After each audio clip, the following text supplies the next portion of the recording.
Hello, this is Astrologer Coach Sonja Francis, and today we're going to be talking about the upcoming new moon that will be exact on July 9th at 9:17 p.m. New York time, and also at 2:17 a.m. on July 10th London time.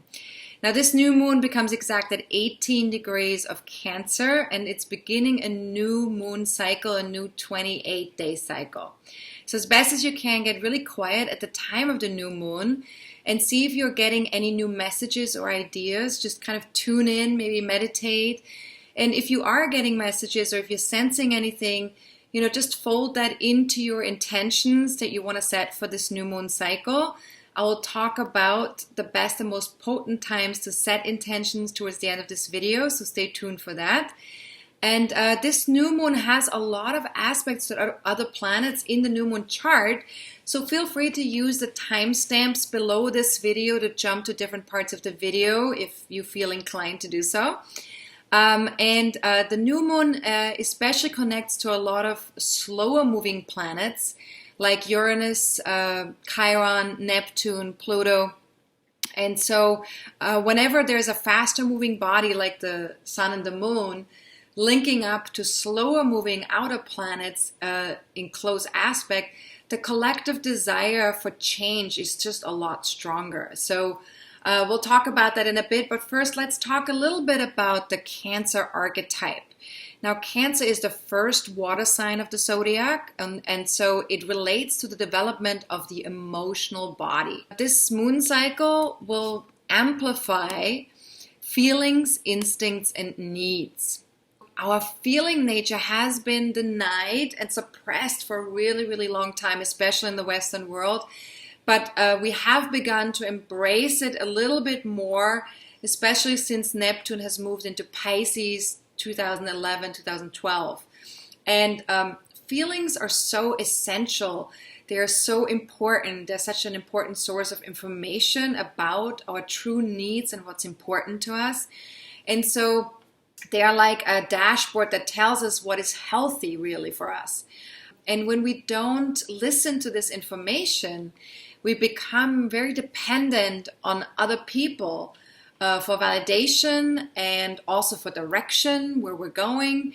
And we may also get lost in addiction or in distractions if we're not listening to these feelings. So with this new moon occurring in protective, introverted Cancer, we are invited to surround ourselves with quality and safe, like a safe environment where we can let ourselves be vulnerable and let ourselves have our feelings. And we can expect anything connected to like home, family, our childhood or childhood issues, maybe even real estate, to be heightened in our awareness for the next 4 weeks. And this new moon highlights the importance of listening to our feelings, focusing on self-care, healing old wounds from the past, and releasing unhealthy patterns that keep us stuck in the past. So this is a great time to sort of like do a lot of work in that area for ourselves. Cancer is also about supporting and protecting life, but many of us are conditioned to ignore our physical bodies, our emotional bodies, our environment, along with our own inner life, emotional, spiritual connection to other life forms out there. So that, of course, creates a disconnect, not only from ourselves, our feeling selves, but also from the rest of the world. And so that's often problematic when that happens. And many of us tend to put very little value on emotional intelligence, but it's very hard to have meaningful, authentic connections without emotional intelligence. And that sort of begins with self-connection and self-awareness, right? In order for us to have emotional intelligence, we need to really tune in with ourselves, be aware of what's going on emotionally, intuitively, physically speaking, on all kinds of levels, right? Not just on the mental level. It's so easy to kind of get stuck in that on that mental plane, because that's where we're most conditioned, and it seems to have a very dominant flavor in the Western world. I also did a webinar on emotional intelligence a year ago or 2 years ago. So feel free to check that out if that's of interest to you. Now ask yourself here with this Cancer energy, what might I do differently if my feelings were just like little children that wanted to be heard? And what price might I be paying for denying or suppressing those little voices? And it's really very similar, right? I mean, because if you think about it, as a child, we are very vulnerable. We are very emotional as children, and those parts of ourselves, they get little by little, they get kind of shut down. And so it is the little child, the inner child, that needs to be heard. So our feelings are very much connected to that child energy. Very often I also call it the inner baby, because babies very much have like this abundance of feelings that they just flow with. You know, whatever comes up, and it just comes out, right? So that's really a big part of what we're not connecting with is those inner baby feelings or these inner child feelings. Now, some other questions you can ask here is, could I simply allow myself to feel my feelings without needing to understand them? Without needing to know why I'm feeling what I'm feeling? Without launching into problem solving? And if nothing else, could I try this out just as an experiment, just to see what might transpire if I do that? And so this is a great exercise, actually, because very often, because we're so dominated by the mind wants to fix things, the mind wants to take care of things, and it wants to take care of our feelings as well. However, our feelings need to be felt. They don't need to be managed by our mind. They don't need to be problem solved. They need to be felt, and they need to move through us. And because they give us valuable information, the feelings are there for a reason. And using our mind to figure out what's going on is usually not the best tool to use for the feeling body. So actually, to just allow ourselves to feel it, and then once we have felt it, then we can maybe come in with the mind and go, okay, what might that have been about? But we first need to let it be there. We need to really listen and hear it, just like little children. Now, there's a bonus question here as well with this, with the Cancer energies. What would the mother archetype do? And here I just want to invite you to just look to see, like, where does this mother archetype inside of you exist? Because even if you don't have children, there is a part of you that is connected to that mother energy. So what would the mother archetype do? Now, if you want to have access to all the new moon questions from this video in writing and the full moon videos every month that are currently available to members, feel free to check out the various levels of membership that are available on my website at astrologercoach.com. And if you're already a member, check your membership portal by signing into your account, and you will find all of my posts inside the My Content tab. Now, the new moon questions will be available via the New Moon in Cancer article, and that will be available at the very latest by July 5th, probably most likely before then already. Now, please keep in mind that it is best to start working with the coaching questions after the new moon becomes exact, not before, because everything that we're talking about is connected to the new moon energy, to the new moon chart. So you want to work with this after July 9th. Now let's go back to the new moon with that Cancer energy. I have a little bit more to say about that. It is, like I said, already connected to family, but it's also connected to the home. And this could be the physical or an emotional home. It's like a shift with past issues around feeling at home or safe or nurtured, both internally and in the world.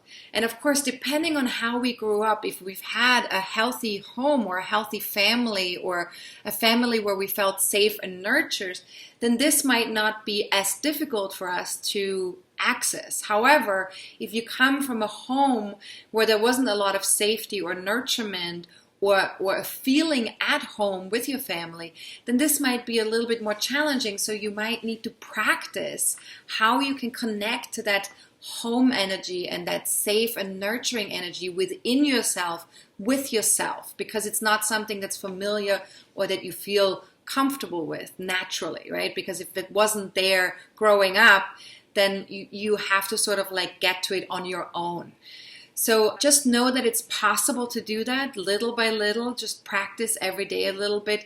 Do what you can for yourself, to nurture yourself, to be there for yourself, to mother yourself or to parent yourself, to give yourself a lot of love and safety and this feeling of home by creating a beautiful home environment for yourself. And you will see that it will start to develop inside of you, that you can really feel all of that internally and also in the world. Now, internally, this is about being more rooted in our physical, emotional bodies and allowing ourselves to explore and celebrate the mother archetype, both within and also outside of ourselves. And so this would be things mother related, just like giving and receiving, nurturing, caring for ourselves in terms of our emotional and physical state and so on, right? So kind of like what makes sense in terms of like the mother energy. So ask yourself, am I rooted in fertile ground where I'm currently in my life? Am I thriving? So this could be connected to your physical home, or could also be connected to feeling emotionally at home with yourself. And what else do I need to flourish and grow in my life? So if you don't totally feel this fertile ground or thriving in your home or with yourself, then just see, what do I need to flourish and grow? What's missing? And feel free to journal on that or meditate on those questions. You know, that's always a great way to use the questions. You don't necessarily need to answer them right away. You can just allow the answer to intuitively come to you. And then what has changed for me in the past 3 years in that regard? Because we've been through a lot of stuff in the last 3 years, and the Cancer energy has had a lot of attention with the moon nodes having been in Cancer Capricorn, a couple of years ago. So what has changed from in the past 3 years in that regard? And how does self-care show up in my life now versus then? So see what progress you've already made, because there might have already been a shift for you. But just also remember that, you can take baby steps towards just a little bit more every month, every year to get even better at this, because it is super valuable to get really good at this. Now let's talk about some of the aspects of this new moon chart. Now the new moon is making a lot of aspects in this chart. So first of all, it's making a square to Chiron in Aries, which is the wounded healer. Now this aspect asks of us to stretch and grow, challenging us to mend the wounded masculine in ourselves.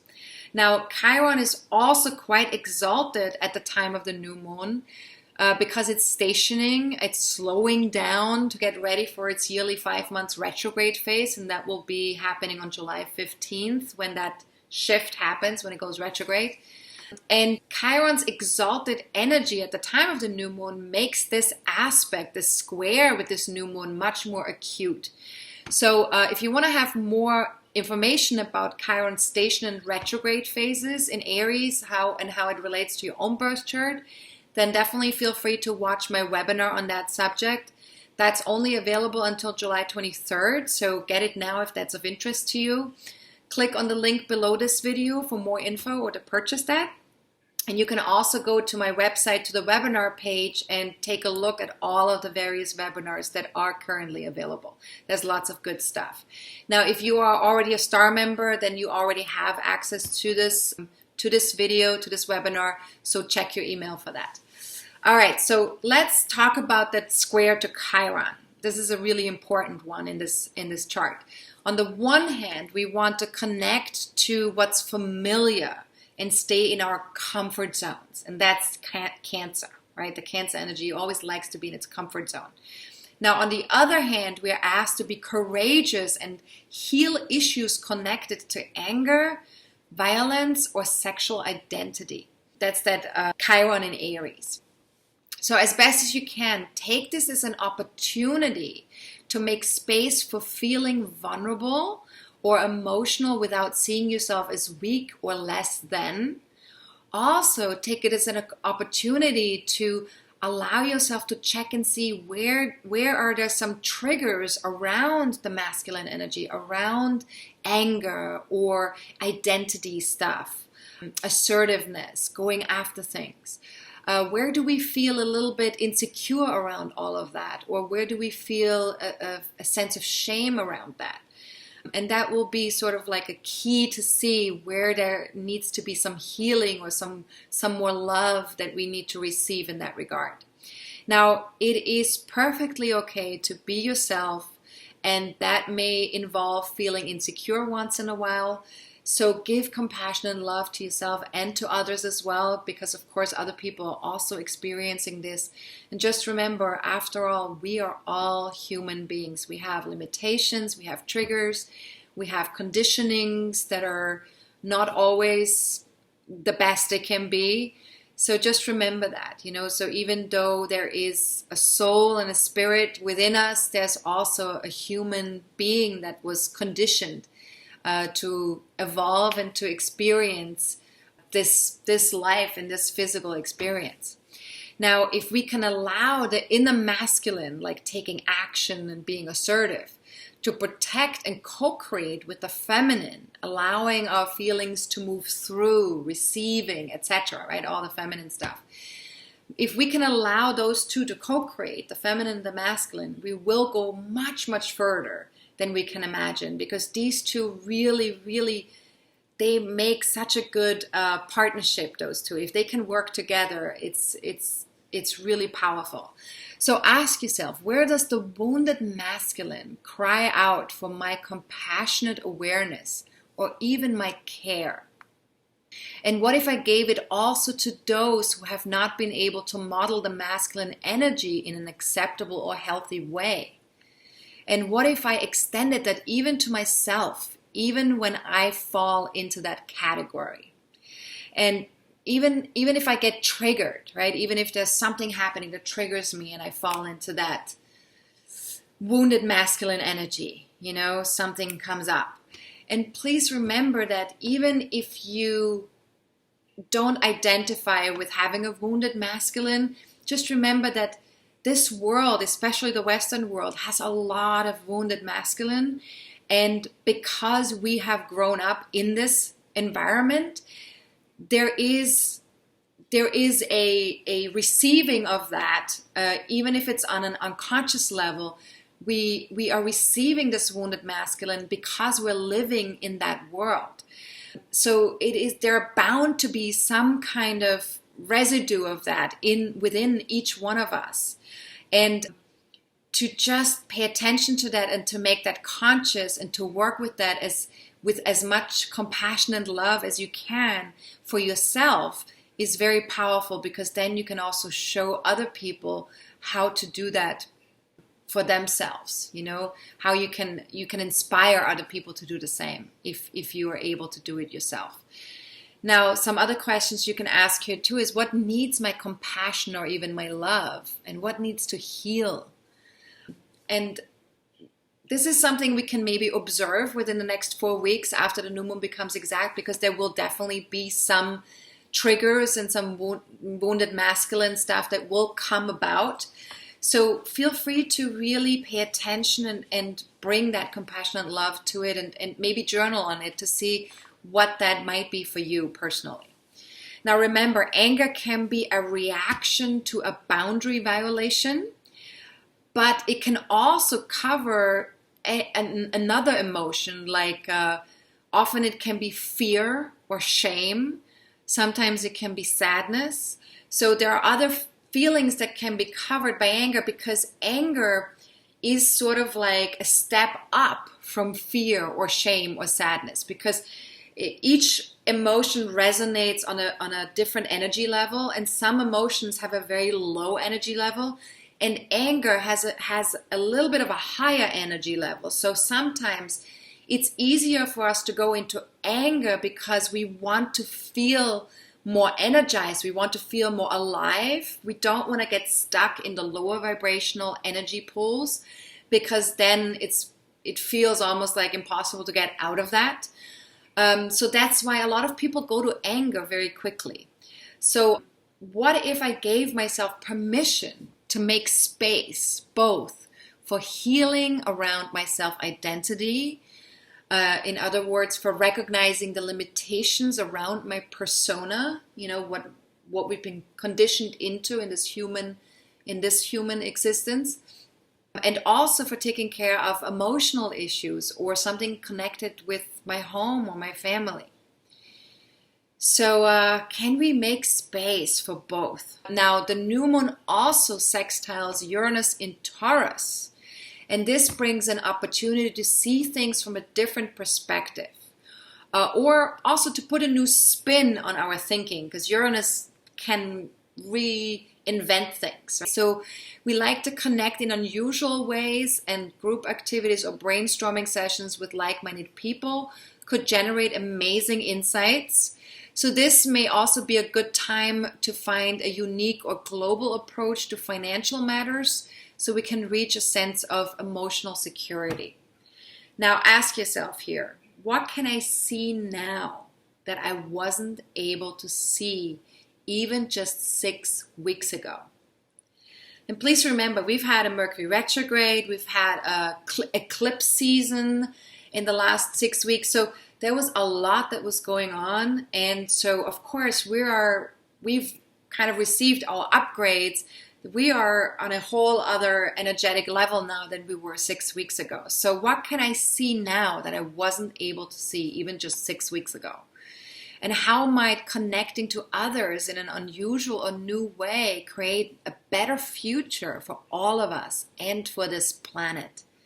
And of course, this is a really, really important question, because we really need to see how can we create a future that serves all and the planet that we live on, because we only have one planet.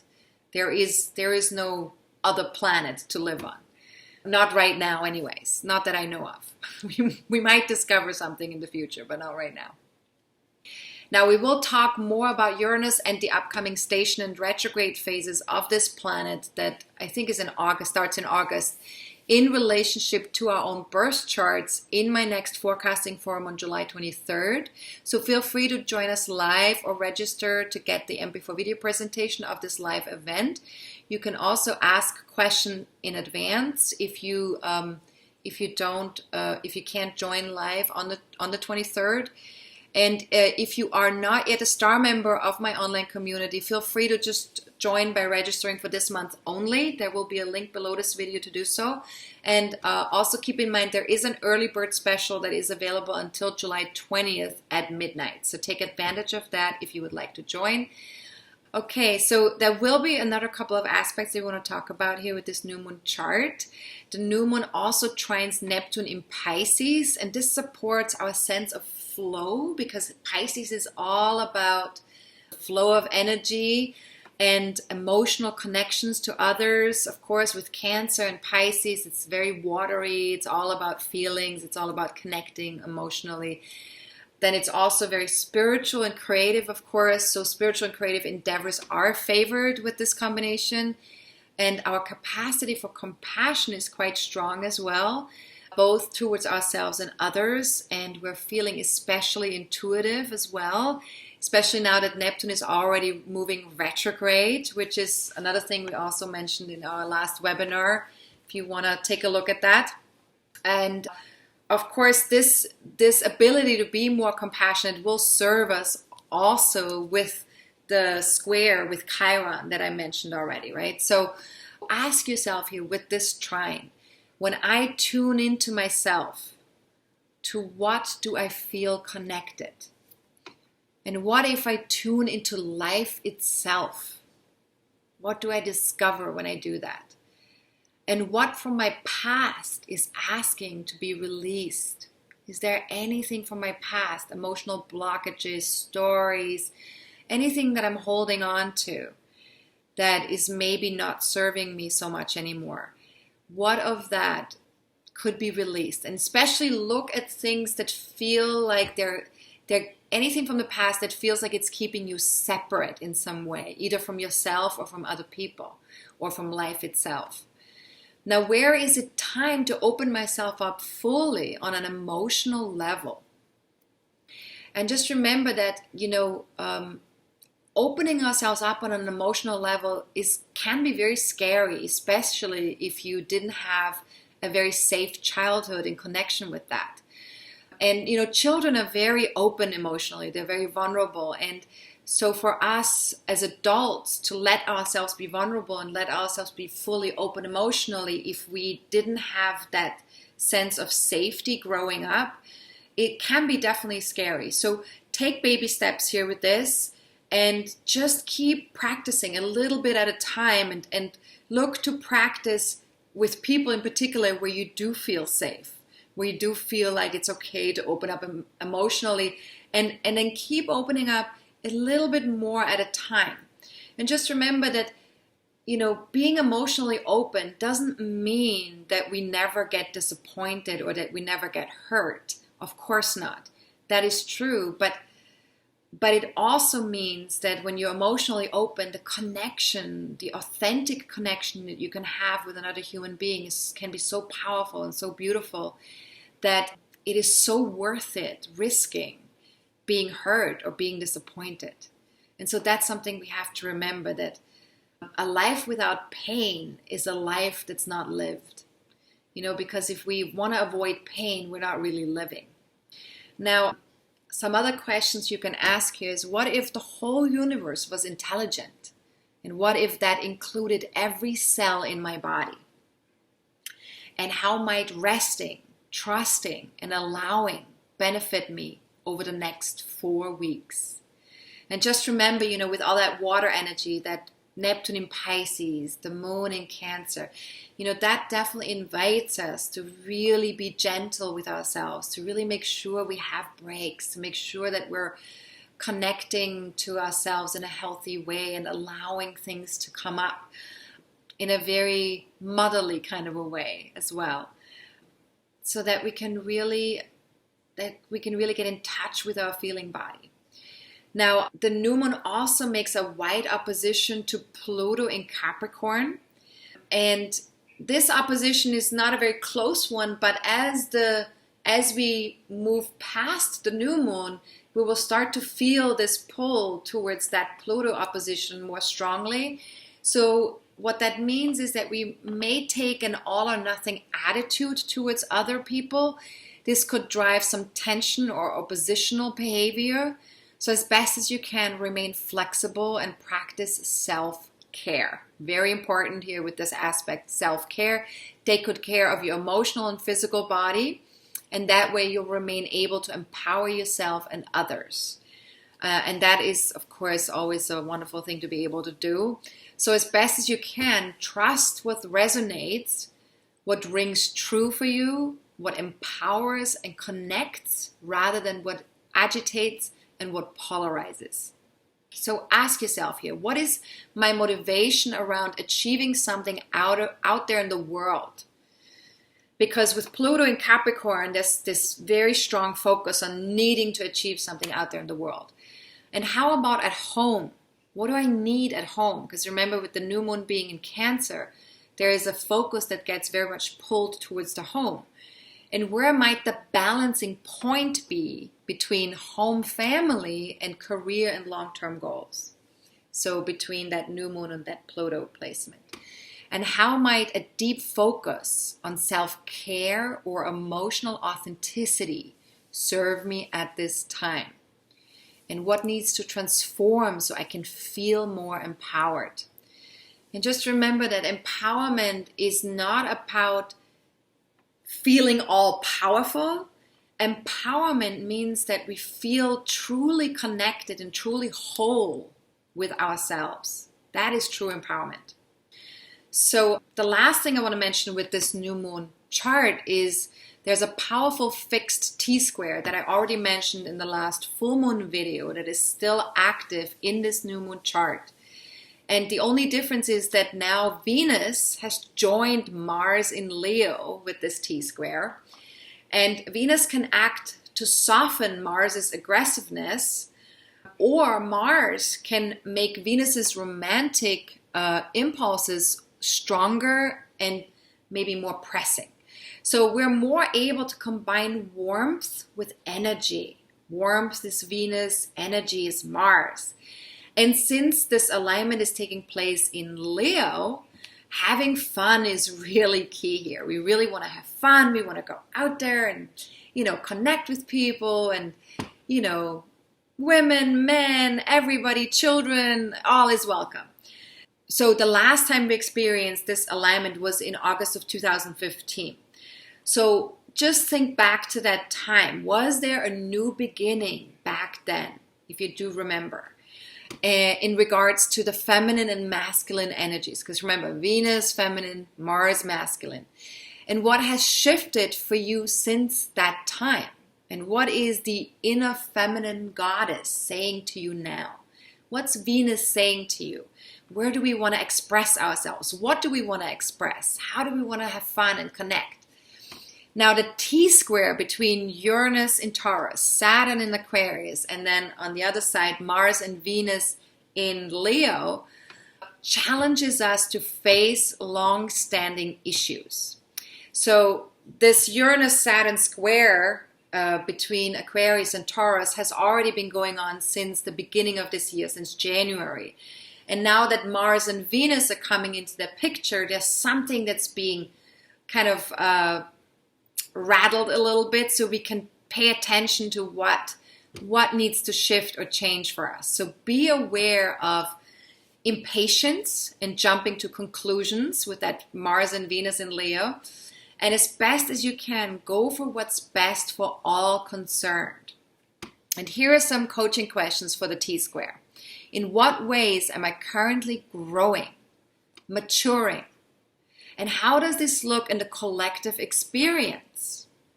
And feel free to really sit with these questions, because, often when we think of the collective experience, it's very easy to look at that as, to focus on what's not working there, to focus on how we're all not going in the right direction, how we're all making a step backwards and not forward, or it's moving too slowly, or we're not getting it as a collective, blah, blah, blah, blah, blah, right? It's very easy to do that. Now, if you're not doing that, good for you. But just in case you're one of those people, just like me, I'm doing it sometimes. If that's something that you're doing, just see if you can focus instead on where is there some growing and maturing happening in the collective experience. If we can really take a look at that and focus on where does this show up in the collective? And what am I ready to innovate or change about my body, about my values, about my self-value? And that's very much connected to that Uranus in Taurus, because that's the focus point of that T-square. And what if patience and spaciousness were the key components that are missing right now for me to innovate and change the things I want to change about myself or for myself? So remember, patience, of course, is part of that, Saturn squaring Uranus, that's the patient part. And spaciousness is the part that Uranus plays, because Uranus is all about freedom and spaciousness. So we want to have patience and spaciousness with this T-square. It's very important. Now, where do I need to follow my own individualistic values? And what would it look like if I gave myself and others the space we all deserve and need at this time? And I think this is a really, really good one to contemplate on this question, because we're all going through a lot of stuff right now, and we all need some space. We need to give ourselves space. We need to give others space. There is definitely challenges in place right now, and we know we can't all agree on everything. And even though that's true all the time, right now we're feeling that very acutely. And so spaciousness is really recommended. Then the other part with this T-square is, of course, the empty leg that moves from Uranus and Taurus into Scorpio. And so ask yourself, here's what role does freedom play in my intimate relationships? If you have intimate relationships in your life, and this could be a life partner, but it could also be, a really, really close friend, or, a parent or a child, or, intimate relationships where you have a lot of closeness, where you can really truly be yourself. What role does freedom play in those intimate relationships? And could I hold the space for other people's fears and comfort levels? And this is very important right now, because we all have our fears, we all have our comfort levels, and we sometimes are more aware of other people's fears than our own. We're certainly more aware of our own comfort levels than we are of other people's comfort levels. So how can we hold the space for other people's fears and comfort levels? So to sum it all up here for this new moon reminds us that to be a successful human being, we must take really good care of our emotional and physical well-being. And for the next 4 weeks, we got to sort out our lives, sift our goals or plans that feel disempowering or inauthentic, and become more truthful with ourselves. And we really want to go deep with this. Being superficial at this time is really just not going to work. So ask yourself, would I rather feel safe or empowered?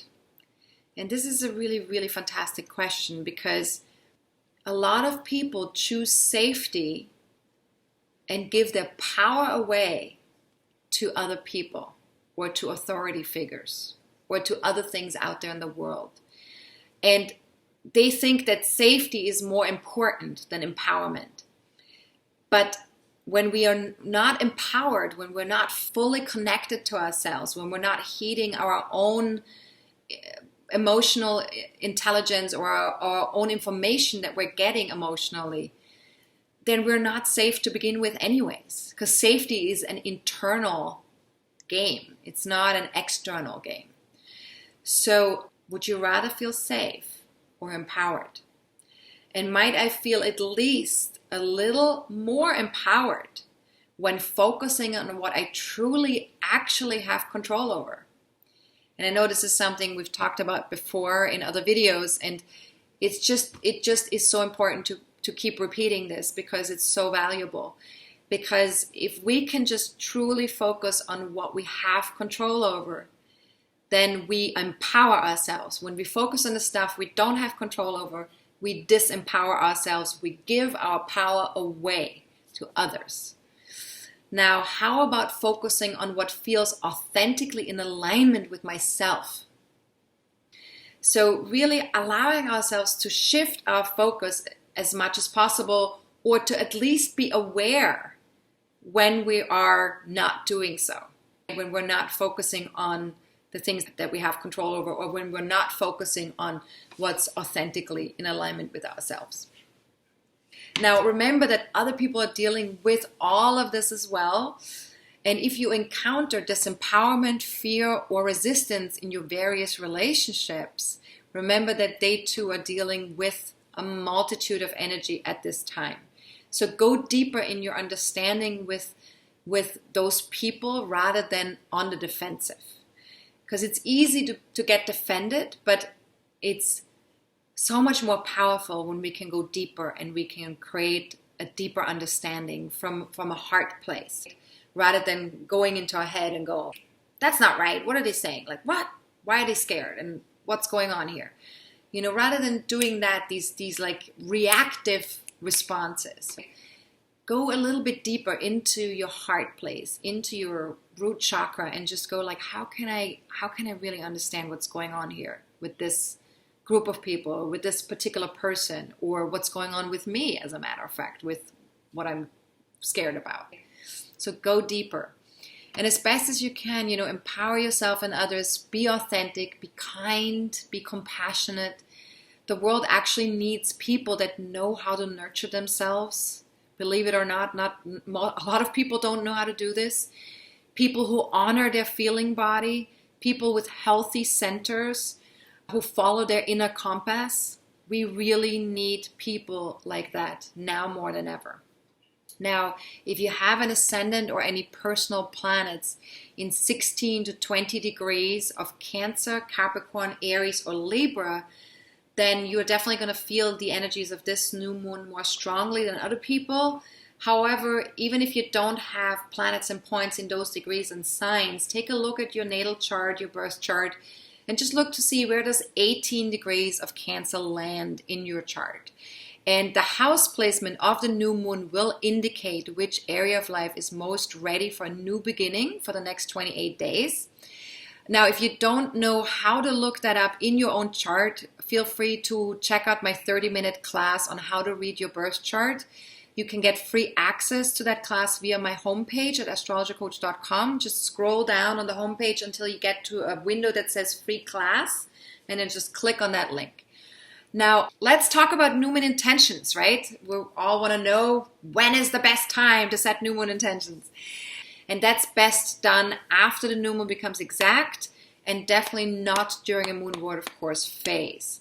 So this month, the best and most potent time to set these intentions would be anytime between 9:17 p.m. on July 9th until 12:10 p.m. on July 10th. And then again from 8:21 p.m. on July 10th until 9:17 p.m. on July 11th. And all of those times and dates are given in U.S. East Coast time, which is New York time.